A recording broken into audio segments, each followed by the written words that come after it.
Good morning, this is Calamity calling. So I thought today we'd have a go at playing Cateau. Because I thought, you know what, when I grow up I want to be a cat in France, and this can lead me to my dreams earlier than expected. So let's have a go at being a cat in France. How to play. Click anywhere to continue. What is my name?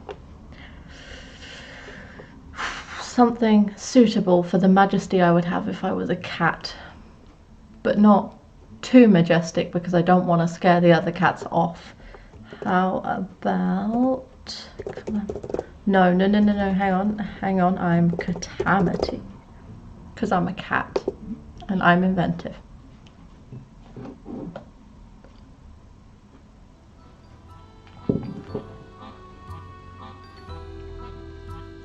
Paris is truly a sight to behold. I can't get used to it, even having lived here for most of my life. The Seine parting the city in two, the smell of baked goods in the morning, and the buildings filled with history. Even so, living here alone could maybe be a bit mundane, but I don't have to. I share an apartment with my old friend Roselle, who studies veterinary medicine of some sort. I don't get to spend much time with her, as my job's working the evening shift at a small newspaper. Speaking of which, I ought to let her know that I'll be heading to the office for the night in a bit.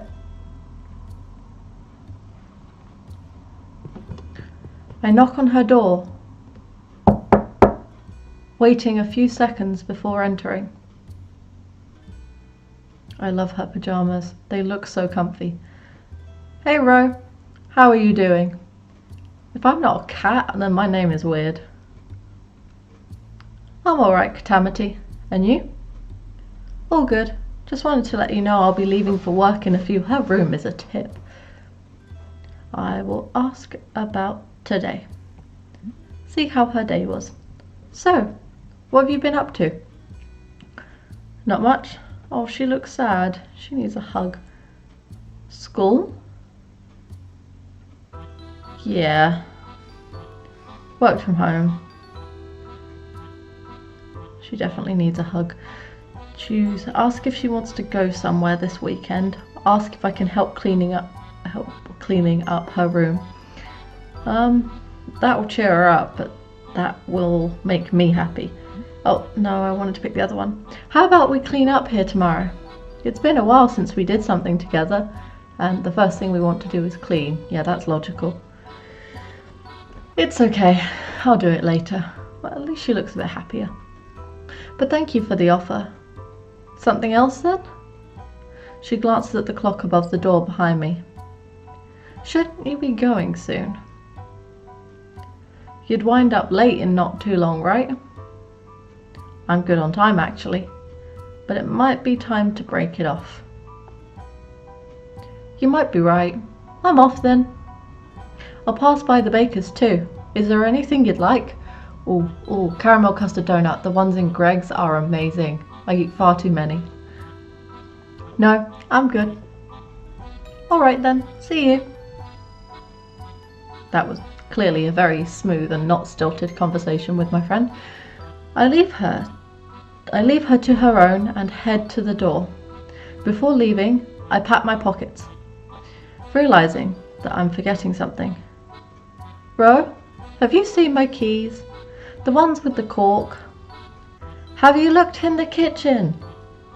I checked and find them on the countertop. I always forget to check there. Good thing she still keeps tabs on me, even if things are different now. Ooh, what happened? Thanks, bye!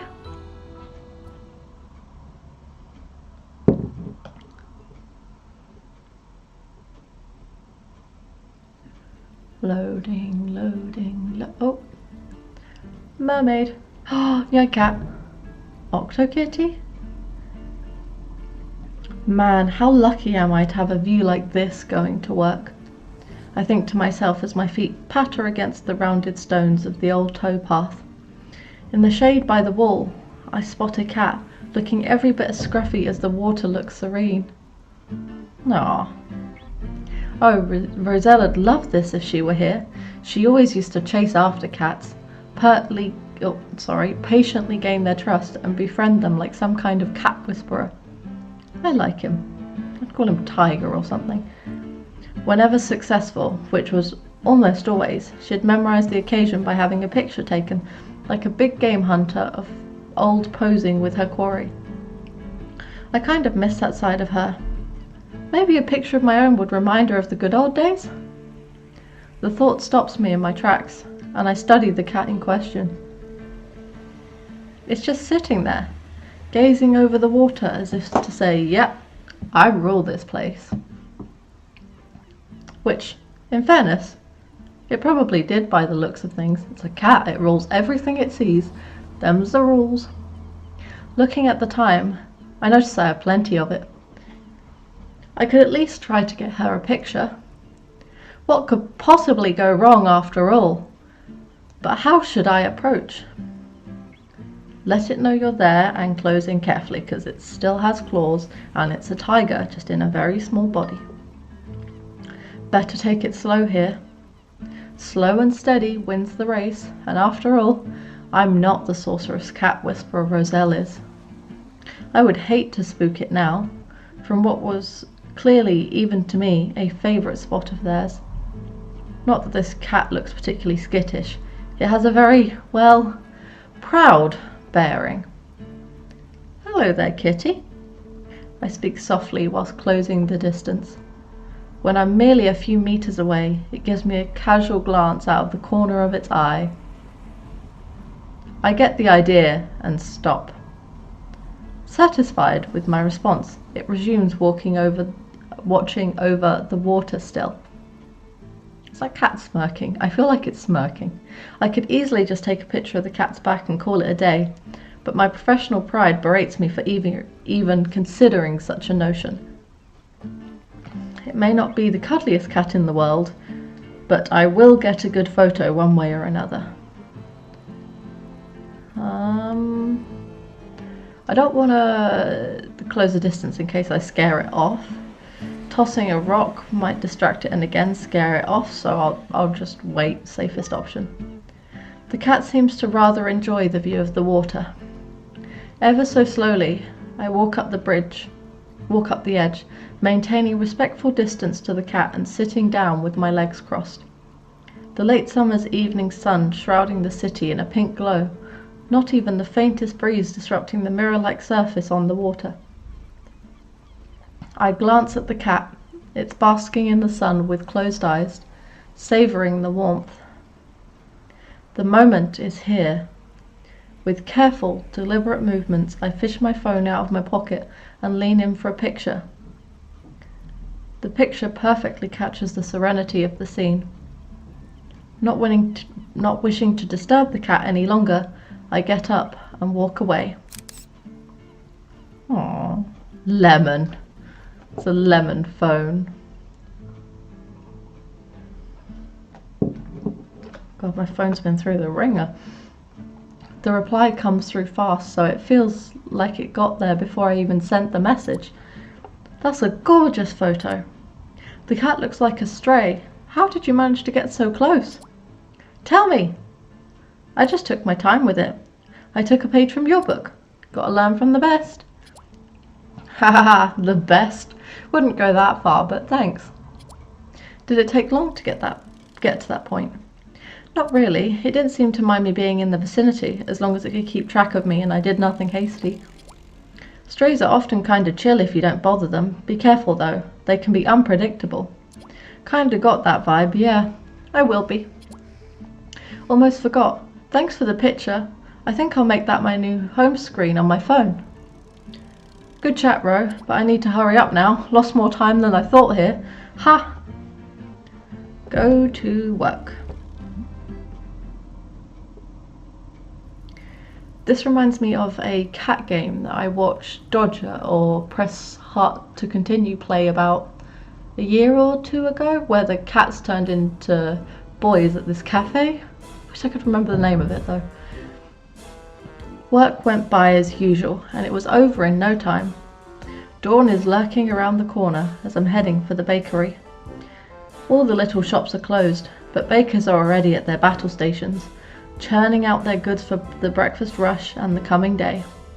Thanks to having friends in high places, also known as the owner, I'm allowed to sneak in through the back door and get my grubby hands on bread earlier. That sounds great.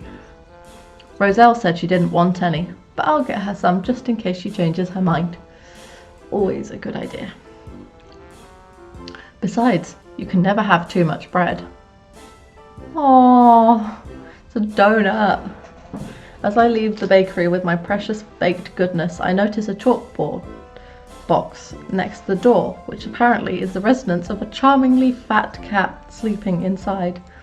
Clearly it's being cared for to some extent, as the floor is draped with a cozy looking blanket, and somebody's made it a little roof to keep the rain out. Aww. Is it a new tenant on the street, or am I selectively blind and it's always been here? I can't recall. Aww.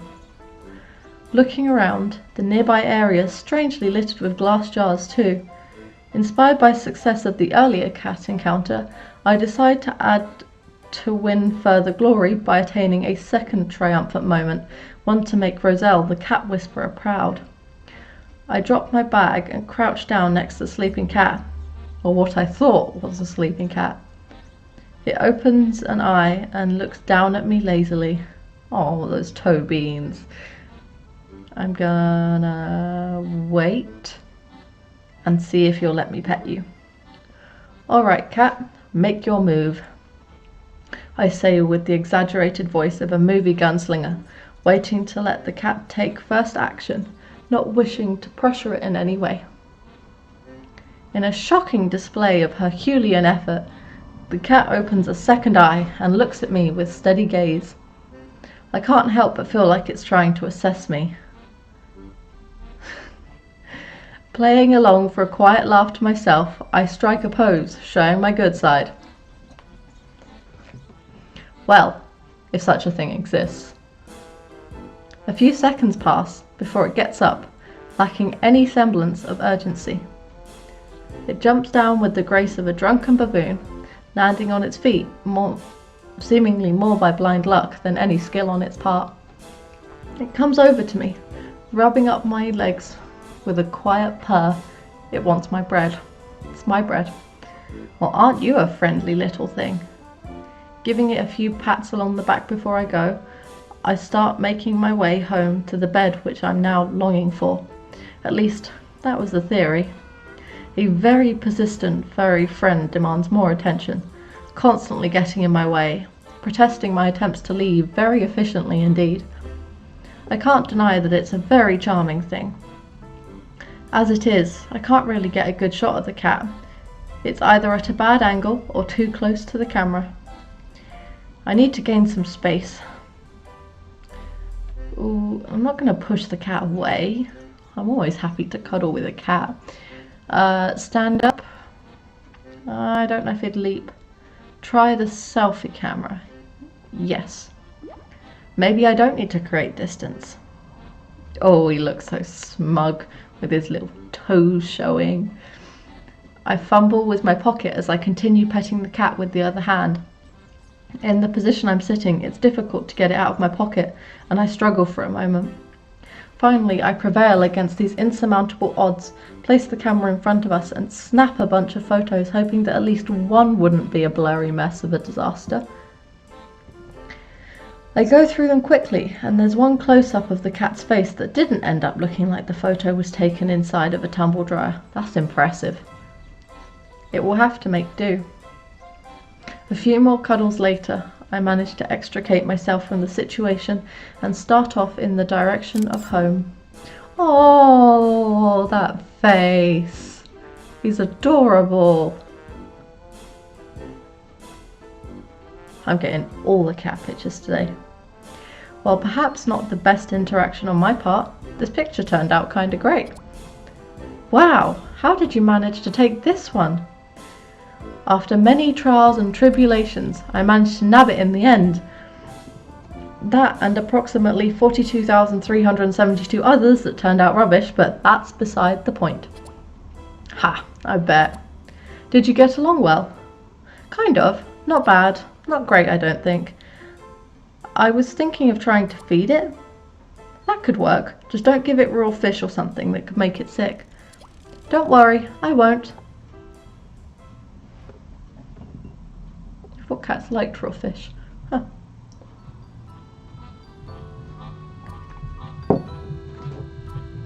What a day! Keychain rattling in my hand, I unlocked the door, shutting it behind me. Dumping the bag on the floor by the wall and trudging over to the kitchen for a bite to eat before bed, I trundled past Rose's door. Shut, as always. Just a faint blue light leaking through the door frame. She must be on the laptop again. Finally, arriving at the counter, I had myself a few pieces of fresh loaf. Ooh, fresh bread with hot butter on it. Well, hot, fresh bread with cold butter on it. Before dragging myself into the living room and to the TV. Flopping onto the couch, I watch whatever happens to be on, lazily munching away. There's a documentary on about the life of the African savannah. It'd be just her thing. After a few minutes of deliberation, I get up, going over to Rose's room, and I gently knock on her door. Hey Ro, you up? New phone, who dis? Yeah, Catamity, what is it? Do you want to come watch TV? Can I come in? Sure. Oh, she needs a hug. A good sandwich. I have fresh bread. Why don't you come hang out with me? There's a wildlife special on. There's lions and everything, just like we always used to watch. There's a few moments of silence. I'd rather not. Now you're just being mean. I want to be alone. That's fair. Knowing when not to overstay my welcome, I wish her a good night before gently closing the door and heading back to the couch. Go to sleep.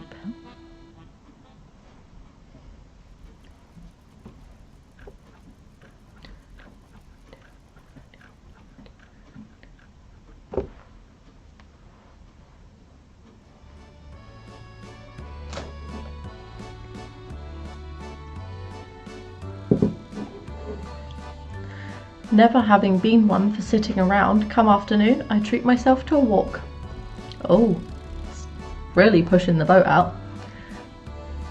Some might think that walking is a bit of a peculiar treat, but in a city like Paris, it really is. There's always something beautiful to see, something exciting to discover. I've been walking around the city virtually every day for years, and it still never bores me. On the contrary, it helps dislodge writer's block and distract me from other woes. One of the streets and spots I always come back to, though, is this little old street passing by the small park. The trees happen to make a great spot just to get away from the sun on a hot day, an added bonus. Suddenly, I spot an orange fuzz in the periphery, and I instinctively know it's a cat. It's funny, the things that you notice once you're actively looking for them. Well, it's either that or I've been afflicted with the cat-engineered nano-machines altering my perception, which in all honesty is a touch unlikely. Oh, it's so small. Rather than a fully grown cat, this one's a mere kitten, playing with the leaves beneath a tree. I want to take it home. Playtime is disrupted, however, when a pedestrian tramples by, startling the little creature. Well, that's just mean. Looks like a baby fox. Kit? Cub? After having taken cover by the tree for a while, it tentatively returns to its game, soon blissfully distracted. I'd love to join in, but I don't want to frighten it again either. I'd say let it know I'm getting closer. Considering how that person storming by scared the poor little thing, I should probably let it know I'm approaching beforehand, so that I don't scare it again. Oh, I know it's got a collar, so it probably belongs to someone, but I really Oh, that's such a cute little kitten. I walk closer carefully with slow, deliberate movements, quietly calling out to it. Hey, little friend. Don't be afraid. Turns out, kittens don't do too well on the whole hearing comprehension front, and it curls up into a small nervous bundle. Oh, don't be scared. I'm a friend. I stopped for a while, giving it some time to realise that I wasn't going to stampede or do any harm. Clearly anxious due to my presence, I need to do something to break the ice. Don't want to pet it because that'd probably scare it off, so I'm going to tell it about my day. I had a good day, it should know. Maybe I can get across my friendliness through a casual conversation? Like we don't all talk to our cats anyway. I go on to tell the kitten about my day, the cat by the canal, my night shift at work, and about the other cat by the cafe. While facing the general direction of the cat, I don't look directly at it, trying to communicate that I'm no threat to it. I cast a quick glance at it, and the kitten is watching me carefully, but seems less withdrawn, more curious. I think I'll play with it using a stick, because I feel like trying to pet it again, it's still a bit too wary. Well, it's obviously a rather playful sort. Maybe that'd help me befriend it? The tree beside us has kindly enough dropped a twig on the ground that looks like it could double as a cat toy. Picking it up, I give it a try, drawing a figure of 8 in the air. But I've never played with a cat. Sure, it can't be too complicated, but how to go about it is still a question that needs answering. Large swaying motions. Small rapid movements, avoid sudden movements. I'd say that one's mentioned twice, so probably not something fast. So large swaying motions. I'm trying to think of when I played with cats. There we go. While I've never owned a cat, I've spent a few minutes here or there on the internet and inevitably seen a cat video or two. I follow like 8 cat pages on Facebook, so most of my feed is cats, and I watch dozens of cat videos a day. I'm not ashamed. While I didn't have a crumpled piece of paper on a string to bounce around above the cat, the twig might do as a substitute.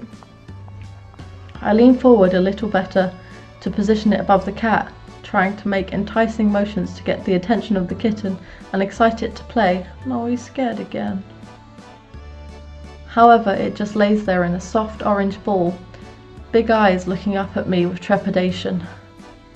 At that moment, I realised that I must look absolutely massive looming over the little fellow like that. Quickly, but not too quick as to avoid startling it, I move away and give it some space, no longer making such an imposing figure. While my current stance is uncomfortable in the extreme, I manage to at least rouse the kitten from its fearful state. It lacks, oh, it looks so confused. It lacks the confidence to have a go at the twig, but it follows with curious eyes. Seeming to have done right by the kitten, I get a picture for Ro before saying my goodbyes and heading off, hoping to make a better impression next time. Aww. Just a... I love cats so much. I love animals. Animals are great. As reliable as Old Faithful, it doesn't take Ro long to respond to a cat. Cute! Where did you run into this one? The street by the park. It had been spooked by someone rushing past. Looks pretty relaxed for such a small kitten that's just been scared. Must have done a good job getting near it. Just applied a bit of common sense. It didn't play along, but it seemed curious. Understandably. Probably just a bit apprehensive. I bet it'd be more playful otherwise. I'll try it again next time I see it, if I have the opportunity. Anyway, I'll be home soon. See you there. Sounds good to me.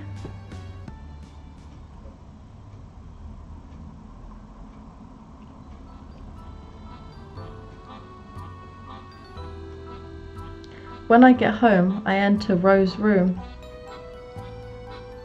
I just wanted to let you know I'll be visiting the bakery lunchtime tomorrow.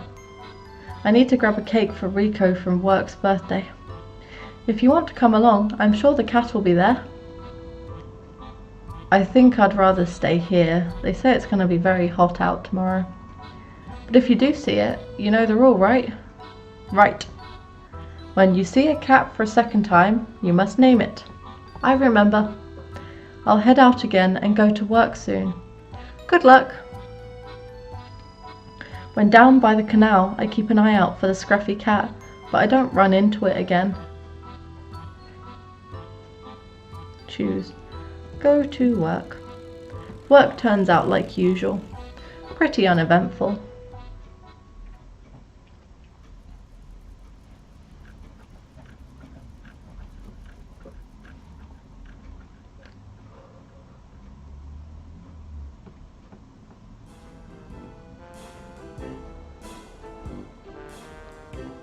After some well-deserved sleep, I head out to grab that cake.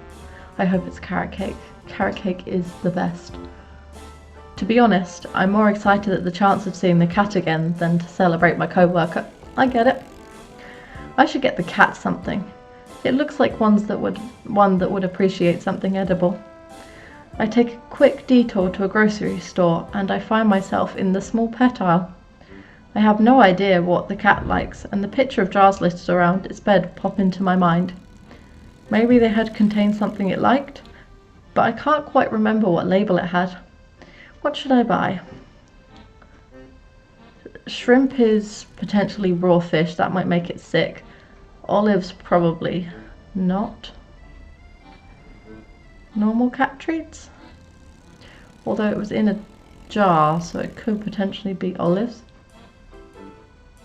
I like olives. Does the cat like olives? Oh, I'm gonna... Shrimp doesn't come in a jar, it comes in a packet. They come in a packet. Olives. It kind of looked like an olive jar. No, it had been an olive jar. But it feels like a very weird thing to give a cat. On the other hand, Ro likes them, and she is approximately half cat, so maybe. I find a jar of sliced green olives. They feel like a suitable size. As a backup, I buy a small package of cat treats as well. Wouldn't hurt my chances. Uh-oh. When I reach the bakery, I find the cat resting in its makeshift bed, with its little tongue sticking out. Good afternoon, kitty. The cat raises its head and lets out a heavy, drawn-out yawn, exposing a line of long teeth. It blinks slowly at me as I reach out with my hand to pet its head. Roselle sends her regards. She has sent me here with the intention of gifting you a name. Ooh, what will I name this cat? What will I name this cat? So, it has really cute toe beans, but it's not Tiger. Tiger's the other one. You're not a marshmallow. You're too orange for that. What about... He is quite a chubby cat, so Bacchus, the god of overindulgence. You are Bacchus. How do you feel about Bacchus? I think it suits you. I do too. Bacchus meows. Oh, I want to pet the cats. I'll take that as a vote in favour of my suggestion. But back to the issue at hand. Will Bacchus enjoy the olives? After a brief struggle, I get the lid off the jar, the characteristic pop drawing Bacchus' attention. Getting one out the jar, I offer it to the cat. Bacchus strokes his cheek against my hand. It flops onto its back, tapping at the olives with its paw. Oh, and it wants me to feed it. Bacchus was definitely the right name. I bring the olives closer and it taps at it again, like a food critic inspecting a meal's qualities.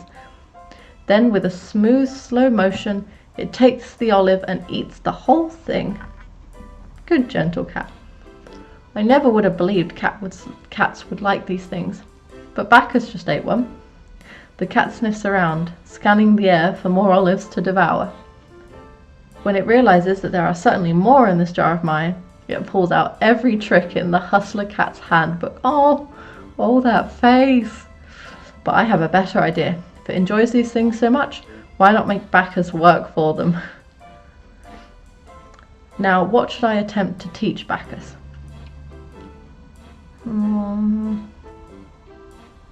Sit pretty. I would love to see Bacchus sit pretty. It should be possible since the cat really likes treats. I pick one up, reaching out to Bacchus so it knows it's there before I hold it up above the cat. It looks up at my hand and I see the urge to jump after it surge through the cat's body. It twitches in the treat's direction and one paw is slightly lifted. I tease by moving the treat in circles and call out to the cat. It's enough to make Bacchus stand up on its hind legs and hug my hand with its front paws. The cat tries to smell out an opening to the treat and I grant the cat a well-earned one. I pick up another and dangle it above the cat. Its gaze breaks from the morsel to look at me, and the cat gives me its best "Are you kidding me? This again? Look." This cat has very disconcerting eyebrows. It would appear Bacchus doesn't much appreciate me making it partake in such strenuous activity. I pet the cat's head to make up for my preposterous proposal, which does seem to work. At risk of overfeeding the cat, it's probably wise to reward its effort in another way rather than giving it more food. Belly rubs are always a trap. They're wonderful, but they're a trap. Scratch its cheeks. It's near its whiskers and they can be defensive of that. But a massage on its back, as long as I don't get too close to its tail, should be okay. If there's one thing I'm reasonably okay-ish at, it's giving a proper neck massage. Trying to get a good angle on the cat that's mostly round turns out to be a bit of a challenge, however. Bacchus appears to chase my hand for cuddles, so I try to use that to position the cat properly. I need it to lay down with its head away from me so that I can massage its back, which seems to be the best way to start. I get Bacchus in position but sitting up rather than lying down, so I improvise and massage it as it's sitting up. I start with the shoulders and work from there down the back. But Bacchus tries to constantly turn around and I have to hold the cat in place. I may not be the great cat whisperer, but even I can tell that this is going to be a complete flop. And so to minimize the scale of said flop, I transition over to regular petting. I realized that I had already spent much more time with Bacchus than I had intended, and I need to pick up that cake already. Hesitantly, I give Bacchus one last pet on the head before saying my goodbyes and escaping into the bakery. It's bustling with more activity than usual. When the owner scurries by, I receive great news. Business has been going well and they're moving to a newer, bigger place not too far away. I congratulate her and apologize for not having much time to chat before taking my leave, cake in hand.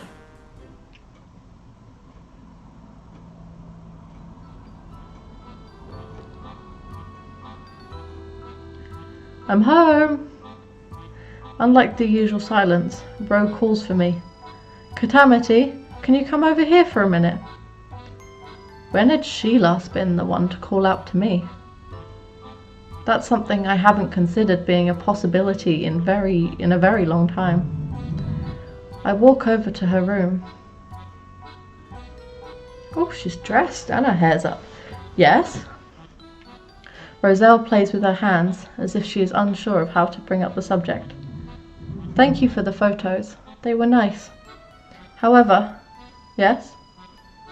That kitten? Was there anyone with it? No, it was alone, I think. Isn't that strange? For a kitten to be all alone, I mean? I guess, but it had a collar, so it might just live nearby. She doesn't look convinced. You know what? I'll see if I spot it on my walk and make sure. That would be great. Well, at least she's smiling off then. Do you want to come and see it? I can see how she considers it, how her brow furrows and her eyes trace the crevice of the floorboards. It might get scared with yet another stranger around. Best you go alone. Scared of frightening it? Is she a cat shifter? That would be cool. That's not an excuse I've ever heard from Roselle, the great cat whisperer. Maybe this case is a little bit more delicate, but it's not like the kitten trusts me either. However, if she doesn't want to, I can't force her. I'll just do my best then. Wish me luck.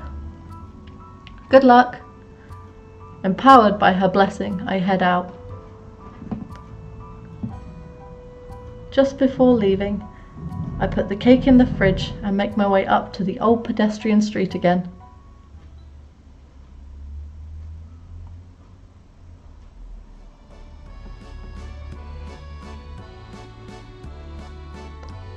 I'm surprised to see the kitten sitting next to the tree, just like it had the other day. Feels a little strange to find such a young cat out here all alone again. I would like to have a closer look at its collar, as it might have the number or an address on it. Oh.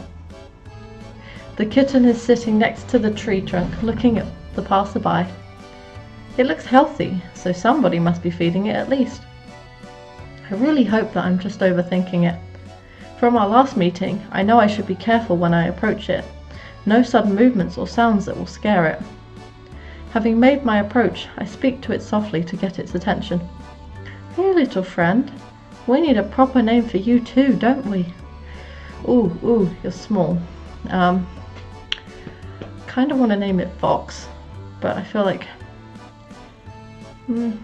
Whiskers, no. Brows, no. Pip, no. Mustard? No. Peach! We'll call you Peach. It's unoriginal, but I think it's cute. Peach, what do you think of that? The kitten glances at me with big eyes, which I decide to be in approval. This reminds me that I still have cat treats in my pocket. Maybe Peach will like them. But I'm not the only one with eyes for the kitten.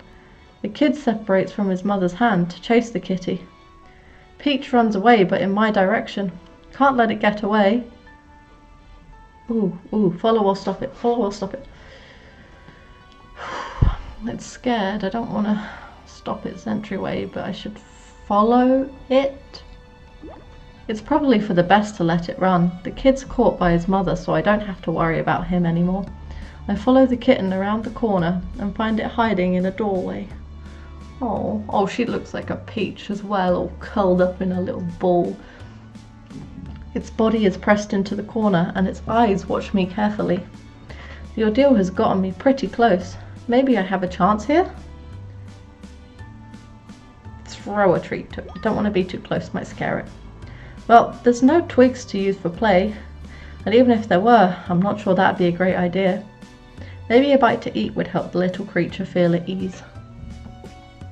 This situation isn't exactly what I'm used to, but I believe in the versatile powers of food. I crouch down and toss a treat carefully so it lands next to the kitten. It snaps its eyes on the new object and sniffs the air. When it's convinced it won't move again, it sneaks up on the treat and eats it. When finished, it sniffs around the ground for more. I throw another one, and the projectile makes Peach shy away before quickly returning to eat the food. I throw the treats closer and closer to me so Peach can get within reach. However, Peach becomes aware of that and grows more careful, approaching the treats, backing away when it has grabbed it. It's a slow process, but I get the kitten close enough. I'm gonna grab it, that'll definitely make it run away. I slowly pick out a few treats and place them on my palm. I extend my hand slightly in front of me, making sure the kitten can see them. Peach looks at them, but hesitates, so I throw one of them halfway between us. The kitten crouches down and sneaks up to the treat, carefully watching me. After snacking on the nearest treat, it looks curiously at my hand, stretching its head out. It takes a reluctant step towards me, and I have to stay completely still. Motionless like a statue. A gargoyle. I am struggling. A gargoyle on Notre Dame. Or maybe not a gargoyle. They come to life, right? As Peach gets closer, it grows braver and walks up the last steps to smell my hand. I feel its whiskers tickle my fingertips, but I stay still as the mountain. Well, according to Hilda, mountains are just giants, so who knows? Peach takes the first treat, and I can clearly hear it snap as it bites into it. One after another, the treats disappear until my hand is empty. I know Peach won't like it, but I'll still have to grab it to check its collar. My hand eases closer and I pick the kitten up. I quickly press it against my chest to stabilize it. Peach tenses up as soon as I touch it, but feels slightly calmer after a few seconds in my bosom. There you are, such a good kitty. I try to soothe the kitten and gently stroke it with my thumb. Oh. When it's calm, I place it on my lap to check the collar. Peach meows and I find a phone number that I write down on my phone. When that is done, I loosen my grip and stroke the kitten gently to make it forget my manhandling. Then I have to let go and Peach scurries away, but I don't think we're back to square one. I leave some treats on the ground in case it comes back and leave.